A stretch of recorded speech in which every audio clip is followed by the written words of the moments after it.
Why, hello there and welcome back to That Was Today in Thailand with me, your crazy, kooky host. Yes, it is Dr. Mark Sabian bringing you all the news you never knew you needed to know about living in Thailand.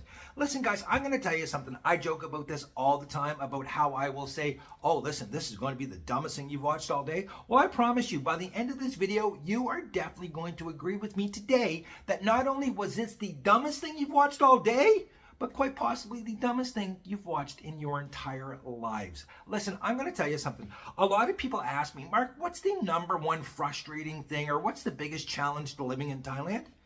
Quite honestly, it's this. It's you will have no idea what's going on at any period, no matter what you're talking about, no matter if it's a policy, if it's a law, if it's a rule, you honestly will have no clue. And the worst part is, it doesn't matter if you Google that shit, it doesn't matter if you talk to a professional, it doesn't matter if you go right to the source itself, you're still going to have absolutely no idea what is going on. So here are four things that are, I don't know what the hell is going on. Here are four things going on in Thailand right now that nobody has a clue what they're talking about or what's going on. Believe me, this will be the dumbest thing you've watched all day. If not that, it's definitely going to be the most frustrating thing, that's for sure.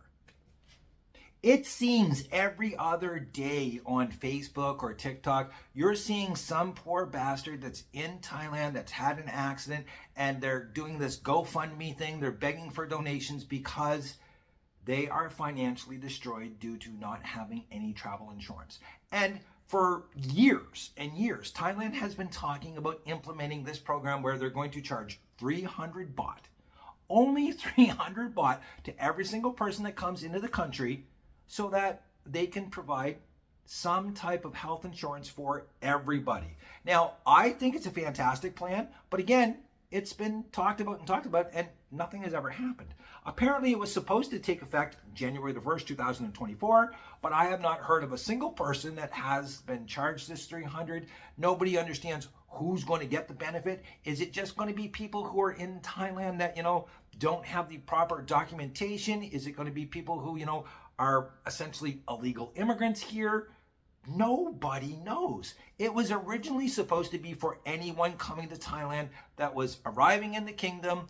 They were going to charge 300 baht for it. But they talk about it, and nothing ever came of it. It's the strangest thing. And I will tell you this much. You go on Facebook, TikTok, Instagram, GoFundMe, all of these things, you will find the craziest stories about people that come here with absolutely no insurance. Why anybody would travel to a foreign country, especially these goofballs that hop on a bike, these super bikes, and they're flying on the roads and getting themselves, you're talking hundreds and hundreds of thousands of baht for the simplest medical expenses. It's absolutely devastating how fast the money can add up. And the worst part is, this whole insurance thing that they were talking about, we're charging everybody 300 baht, be it through your plane tickets, airport charges, land crossing charges. Anything would have been good because, let's face it, who gives a shit about 300 baht if you've got, 300 baht is only $9 US. If you have some type of health insurance while you're in the kingdom, if you're too stupid to have health insurance when you get here on your own. But again, nobody has any idea what's going on. So it was a great idea, horrifically frustrating because nothing ever came of it. Taxes. The whole tax situation here with residents, non-residents, who they're going to tax, who they're not going to tax. This has really caused a lot of confusion, a lot of panic for people, the doctor included. I will admit that one of the main reasons why you see these green screens behind me and all of this, it's because I've actually jumped out of Thailand so that I can work it out that I'm not in Thailand for over 180 days. Now, a lot of people are going, oh, you're overreacting, you're panicking. No, I am not. If Thailand decides that they're going to tax me at a 35% rate, I'm not going to be happy about that. I'm really not. Listen, I don't mind paying my fair share. I don't mind, giving money for visas. I'm not going to pay 35% of my income that I earn throughout the world to Thailand when I'm not getting any benefit from it. I'm spending money here. I'm contributing to the economy. I would much prefer them to bring a social media visa out. And I don't care what they charge us. Just if you're coming here, you're doing TikTok, you're doing YouTube videos, anything like this, sell us a visa. Let us come on that visa. Don't pull all of this stuff with the taxes, because the biggest problem is nobody knows what the hell is going on with the taxes, okay? So yes, I've had a lot of people go on, oh, Doc, you know, you're overreacting. No, I'm not, because they're telling you, well, you need to consult a tax professional. But if you talk to a tax professional, that guy has no idea, and he's like, Then you're being told, well, consult a tax professional in your home country. And they're like, Nobody has any idea what's going on with these taxes. So all I can say is this: because I am on the tourist visa, I am not taking the chance of being taxed as a tax resident in Thailand and losing 35% of my income when, because of the legal loopholes and how I'm able to manage my money back in Canada, I'm not paying close to that in taxes anymore. Thank God. Got to tell you, my team that I have back there, they are fantastic. I'm just not willing to risk it here. So until somebody, anybody, even the guy that sat and wrote the legislation for this whole tax thing understands what the fuck is going on, this one is really, really confusing. And again, it leads to these because I have jumped out of Thailand. I will be back in a couple of weeks. But yeah, I got to come, I got to go, I got to come, it's, well, it sounds like just your regular day in Thailand if you want to know the truth, but it's really not.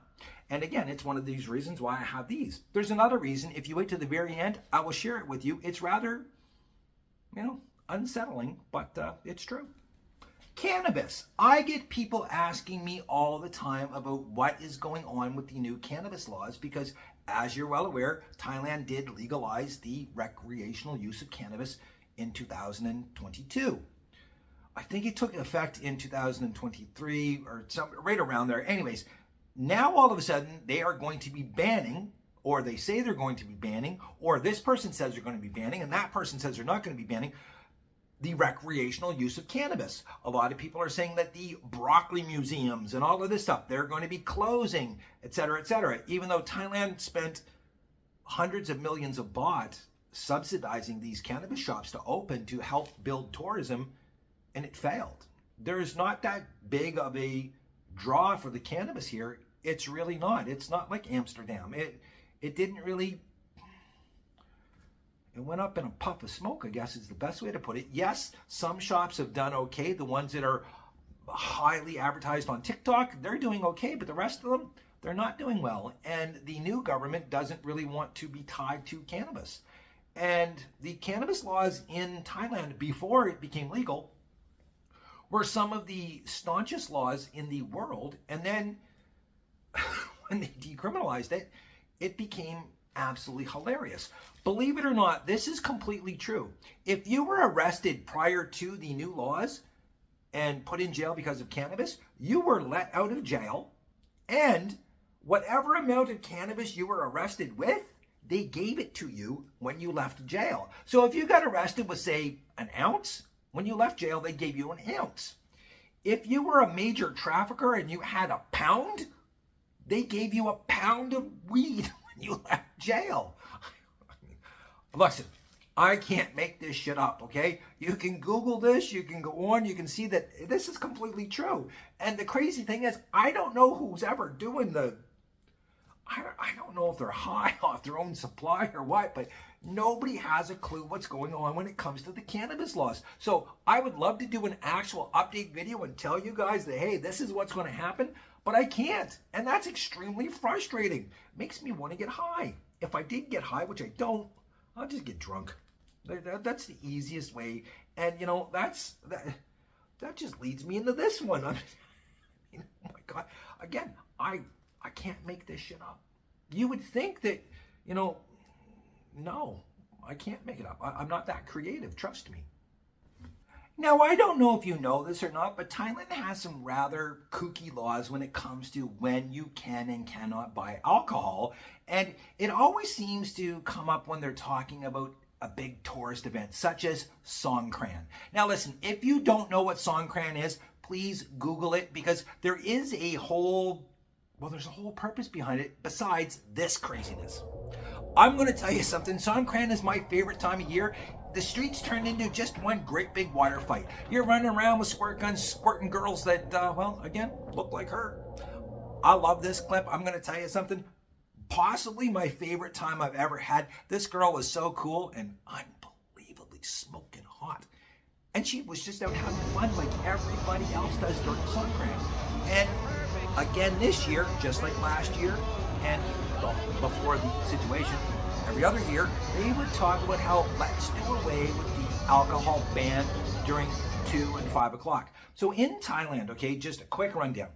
You cannot buy alcohol at 7-Eleven, Big C, or any store at all between 9 a.m. and 11 a.m. in the morning. From 11 until 2 p.m. you can buy alcohol. And then from 2 p.m. to 5 p.m. you cannot buy alcohol. And the whole reason behind that is essentially they're trying to limit underage drinking, which is obviously a problem here as it is in most countries. So they say that kids go to school between 9 and 11, they get off between 2 and 5. But during Songkran, they want to do away with the alcohol ban between 2 and 5 o'clock to help boost tourism. I honestly don't know how. I mean, again, that's it's not so much the beer that you're coming for, it's stuff like this, okay? I don't see how suspending the ban on alcohol sales between 2 and 5 o'clock is going to help. But every single year they talk about doing this, and it never happens. But stores just start selling it anyways during Songkran, so I don't know why they bother. It's very frustrating to, yeah, Songkran, you gotta come. This year, it's going to be smoking fun, and it's, I believe, the 13th to the 15th of April. I will definitely be out soaking them. Again, so much fun, so much fun.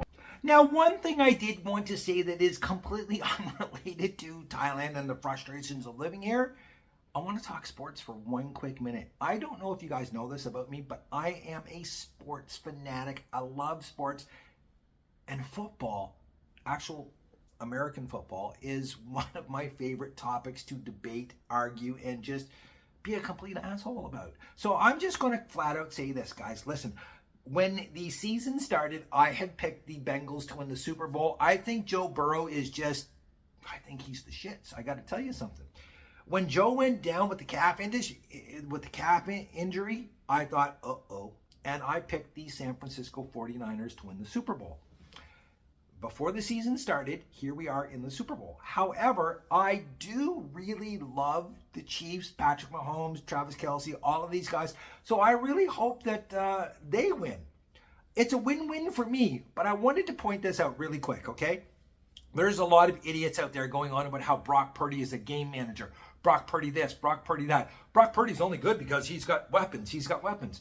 He's no Joe Montana. Do y'all realize Joe Montana had Jerry Rice, the greatest receiver in the history of football? He also had Dwight Clark. He had Roger Craig. Joe Montana had weapons that Brock Purdy would be so lucky that he had Jerry Rice, people. One more person tells me about how, oh, Brock Purdy's only good because he's got Christian McCaffrey and he's got Deebo Samuel, and Joe Montana had Jerry fucking Rice, okay? Let's just leave it at that. End of story. I'm a winner in the Super Bowl. Doesn't matter to me because I picked the 49ers to win before the Super Bowl started, and I would love to see the Chiefs win another Super Bowl.